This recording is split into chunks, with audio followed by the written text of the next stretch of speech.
first thing to consider when you are approaching retirement, I appreciate that many of us might not be close to that, but it's good to have this at the back of your mind. Number one, what are your retirement expectations? So start thinking about the type of lifestyle you want to live. By the time you retire, do you want to live in a one-bedroom flat with you and your wife alone, or you want to live in a four-bedroom detached house, or you want to live in a mansion? Where do you want to live? That's the kind of lifestyle. Do you want to be driving a latest car on a yearly basis? Do you want to be traveling abroad for vacation regularly? What kind of lifestyle do you want to live at retirement? Then, by the time you retire, would you have paid off your mortgage? If you are still paying mortgage at retirement, that determines the amount of money that's available to you as well. So, do you expect to be enjoying your time off, frequently traveling and eating out? So you don't want to cook anymore. You just want to be going to one restaurant to the other, or you want to be traveling from one country to another. What's your plan? Now, will you or your partner need a private health care?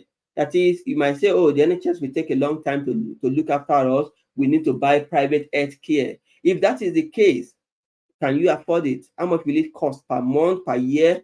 Can you afford it? Now, how do you intend to pay for your social care? Now, many of us, we grow old at age 75, and we need to move maybe to a nursing home or a residential care home. How can you afford the cost of residential care home when you get to that age? Because essentially, many people would like to stay in their house, but if they don't get carers, people to care for them at home, they have to move into residential care home. So ask yourself, if you're at 75 and you have to move into care home, how will you pay for the care home?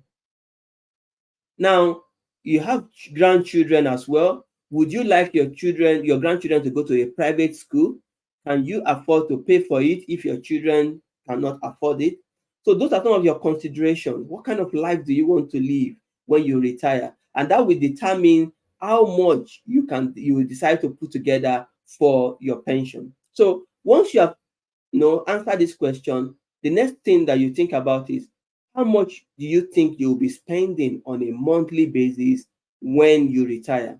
Will you be spending 10,000 pounds, 1,500 pounds for electricity, car, gas, gifts, and so on? How much do you envisage that you'll be spending? And if you know how much you'll be spending on a monthly basis, multiply that by 12, it gives you how much you will be spending on a yearly basis.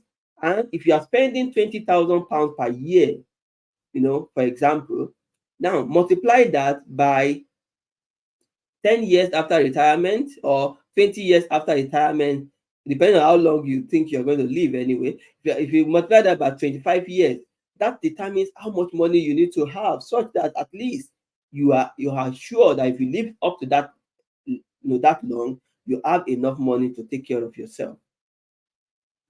So if you think you will need 10,000 pounds per year, and you want to live, if you retire, let's say at 68, and you want to live until 80, that's 12 years more.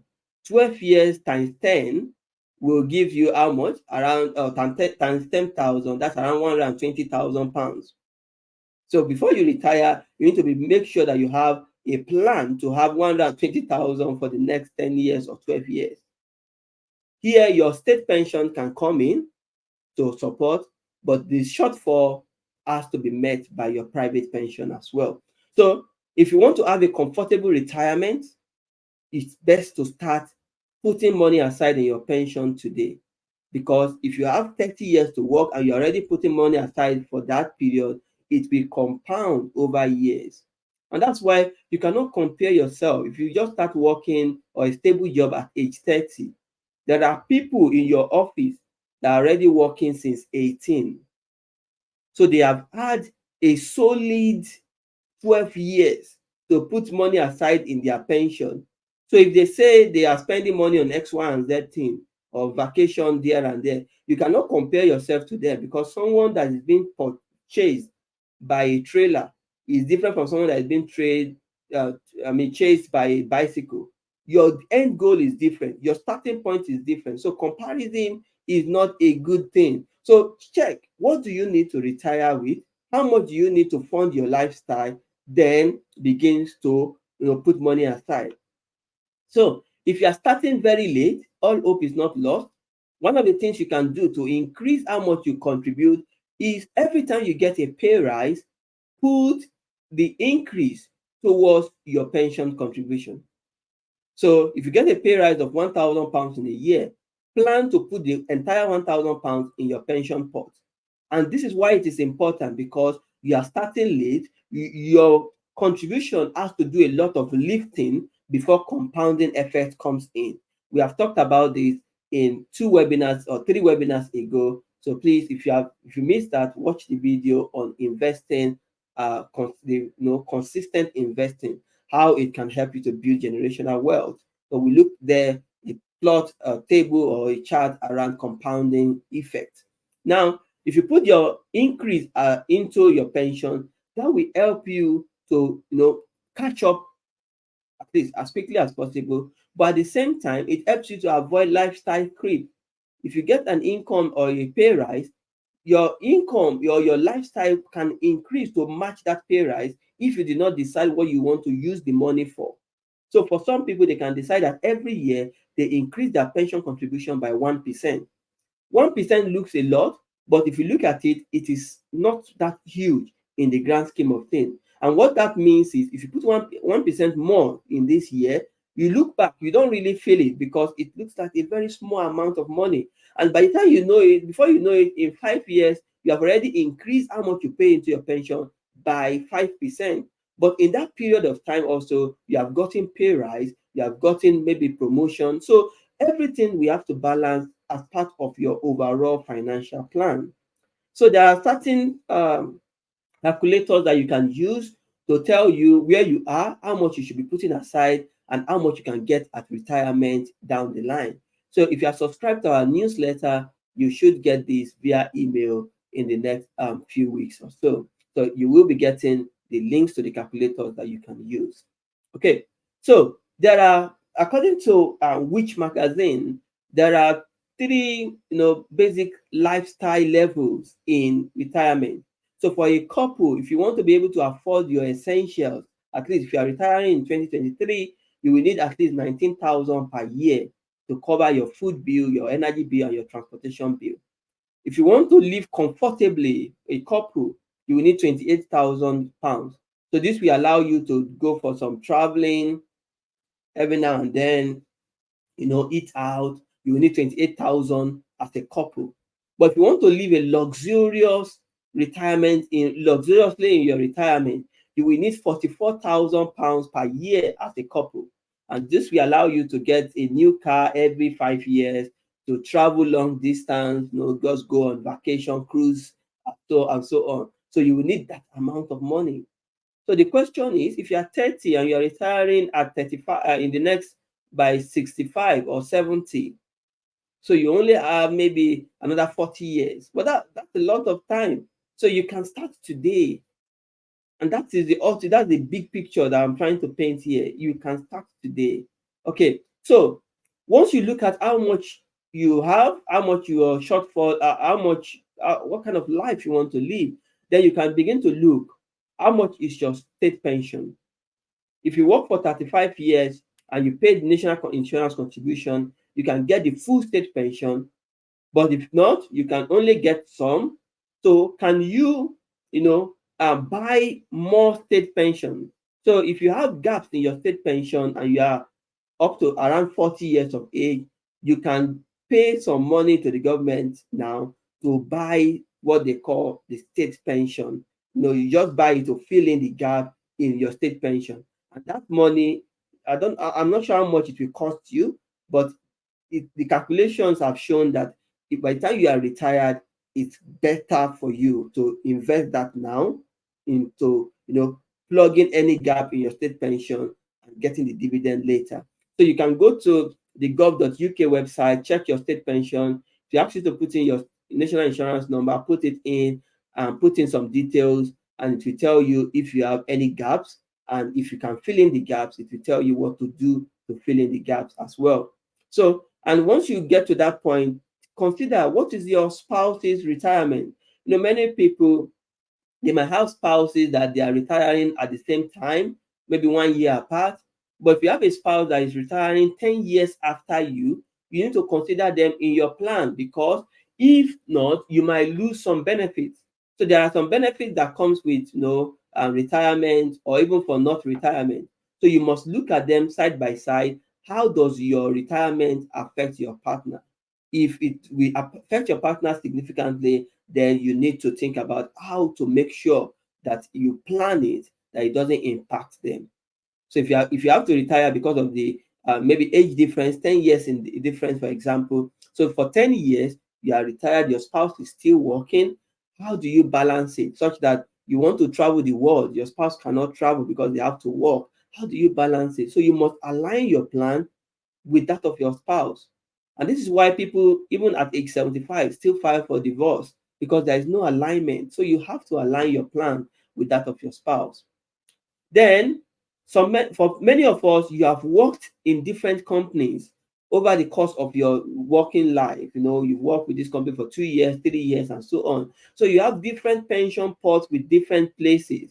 So one thing you can do is to gather your statement and consider combining your pension together. So it is possible for you to combine your pension together into a single pension pot that is easier for you to manage, and you know where it is. But before you do this, make sure you check if there is any benefit that is attached to that pension that you will lose. For some people, you have free health insurance, private health insurance with your pension. If you transfer it out, you lose that free private insurance. Okay, so check very carefully that you are not missing out those benefits. Now, if you have worked for so many companies, there is a pension tracing service that allows you to trace your lost pension. I will add this link to the newsletter, and you can also check the website for the newsletter to read and find the link as well. So you can check your lost pension using the pension tracing services. There's another service that helps you to trace your lost account, bank account, and so on. So these things are there. Take advantage of them and gather all the information that you have with respect to your pension together. And once you have done this, you can then begin to plan. So how much do you have? How much do you need to retire? So, and I believe if you do that, it's going to help you to be able to put a proper plan together for your retirement. Now, that's in the future. As at now, what should you do, or what can you do? The first thing that is very important is for you to embrace budgeting. We've talked about budgeting a lot in our previous video, but still relevant to this discussion. Embrace budgeting. How much are you earning? How much do you want to save? How much do you want to invest? How much do you want to spend? How much are you giving away in terms of tithes, in terms of charity donation? You need to have a budget for this. And if you don't want to call it budget, call it a spending plan. Plan how you want to spend your money that you earn. And also pay off your debt. This is very important, because it will be very sad if someone at age 70 is still paying off a debt from 20 years ago. So when you are approaching retirement, make sure that you are living as debt-free as possible. There are short-term debts that you can have, 5 years, 2 years, just to balance things up. Which is, we sometimes ago we did a webinar on debt. We are not against it at Equipped Stewards, but make sure it all fits into your overall plan. That's one. Number two is pay extra into your pension fund. Pay extra into your pension fund. And this is very important. If you start late, then the question is, because you have started late, you have a long grant to cover. So how can you go ahead to cover this grant? Is by paying extra, having a lot more as the baseline, because before you start experiencing compounding effect in your pension, you need to have a certain amount of money that carries the weight before compounding kicks in. So you can choose to pay extra £5, extra £2, extra 1% into your pension, as the case may be. Now, you can also invest outside your pension. right? So we said sometimes ago that you have a STIP, you have ISA, for example. You can also invest in your equity, in your commodities or even properties outside your pension. So your post-tax income can then be invested in buying stocks within the ISA, which is tax-free. So once you invest in an ISA, as discussed in 3 or 4 videos ago, you can find you can invest there tax free, so it grows without tax. When you take it out, you don't have to pay any tax on it. So if you have to retire early, the amount in your ISA can, you know, fill in the gap before you start claiming your retirement, your actual pension, or even getting state pension. So have some investment outside your pension as well. As good as pension is, you should not put every of your spare money into the pension. Put some aside for investment outside your pension as well. Okay. So let's look at another point. Again, if you have any question, please send it across. Here again, we are talking about using tax-friendly vehicles. Okay, using tax-friendly vehicles like your cash ISA, lifetime ISA, stock and share ISAs, and here you can pay up to £20,000 per year into your ISAs. So if you do this, you can definitely have some money outside that you can bank on if you have to retire early. And we've talked about investing in properties. You can also use property as a part of your plan. You have a property or two property or a property portfolio, your tenants pay you rent, that is a cash flow. Your mortgage on a property, interest only, is just maybe a fraction of that. You take some money aside for maintenance costs, and the remaining, it makes you cash flow positive. So you have some money as part of your plans for retirement. So property is one, and you can also consider putting some money in an NS&I premium bond. And here you don't get interest, but you are putting in the money with the hope that you will be lucky to win a significant amount of money. Okay, right. So that's another point. Then the next point is you need to plan for the emotional impact of of retirement. Many people want to retire, but the truth is, once you get to retirement, every day you wake up, you go to work, you dress up, you plan. But when you retire, you have nothing to do. You just sit down there, watching the news and so on. But what else? There is an emotional impact that comes with it. And for many of us, we have parents, and we can't really tell our parents to stop doing what they are doing because they are already retired. You understand that if they become very idle, then their health can begin to suffer. So the truth is, when you retire, what is your plan to stay healthy, to stay active? Okay. And I pray that God will give us that insight. I was at the Singleton Hospital, not long ago, and I saw some ladies. I know they are old. They are the reception desk at the main entrance, and you can see that these people, they are definitely retired, and they are only volunteering, using their skills, their experience to support the NHS in that capacity, and that helps them to leave the house, to go to somewhere in the morning, to stay active mentally and physically. Okay, so if you are planning to retire in the next 40 years, 20 years, 10 years, 5 years, or wherever you find yourself, what is your plan for managing the emotional impact of retirement when you graduate, or when you retire? In some cases, you can decide to volunteer for a charity. For some people, they might decide to take up ministry work. Some people can retire and then become, coach for young people in church, can become a teaching pastor. There are rooms for you to serve God even after retirement, but it has to be part of your plan from the very beginning. If you have not been serving in church, for example, while you have the strength, and you say, "Oh, when I retire," by the time you retire, you don't have the competence, you don't have the experience to lead people in that capacity. So you have to start early as well. Then the other point is As soon as you start approaching the retirement line, maybe 5 years before retirement, you need to seek a financial advisor. You need to seek a financial advisor. And this is very important so that they can give you a breakdown of what the options are for you. And these people stay current with respect to regulation, so they know the current rules and laws on what to do. Okay, so those are some of the things you can do for now. But before I close and take questions, if you have any question, you can post that in the chat. I would just want to say this: as you approach retirement, beware of pension liberation scams. I remember some time ago in this one of the webinars, I mentioned that someone looked at the what's it called, the Tata Steel or the steel in Newport Talbot. Some people came to them and say, oh, you can transfer your pension out and you will get a lot more money from your pension compared to what you have at the moment. And some people did it and they lost all their money.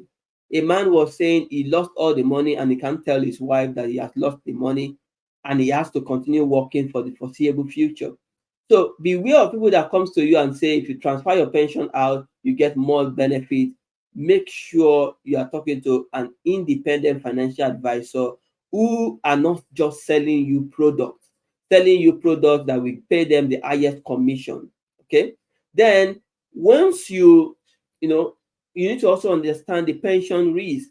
If you are invested in a defined contribution pension, right? This pension is invested in the stock market. So, and the stock market can go up and down. So by the time you're approaching retirement, begin to think about it. If the stock market corrects itself or collapse in 5 months, in the next 1 year, will you still be able to retire in 5 years? So you can have a plan such that some of your income or your your investment are outside the pension, like in your ISA, or you are invested in properties as well, such that even when there is a downtime in the property in the stock market, you still have some money in bonds that you can call on, in cash that you can call on. So it's about planning and taking the risk. And that's why attending webinars like this is very important, or even watching some of our previous videos, as it helps you to understand the process, and then you can make informed decision by yourself. Okay, so make one way you can also minimize this is if you have a self-invested pension, you can choose to have a targeted date retirement fund, and here your investment is de-risked as you approach retirement. So it's being moved from maybe 100% equity automatically into lower percentage of equity and more bonds. Of course, there is always a risk with every decision, but you must make sure that you have plans. If it doesn't go as planned, what can you do differently? Okay, so for those that are retired and they have low income, you can get what we call the pension credit to get a top up to your state pension. The pension credit is very important, but not many people are claiming it because they think, oh, they are claiming benefits which they should not be claiming. But if you want to get free TV license at age 75, you need to be taking pension credit. And many people are entitled to it, but they are not claiming it. So if you know anyone who is retired in the UK and not claiming pension credit, please tell them to apply.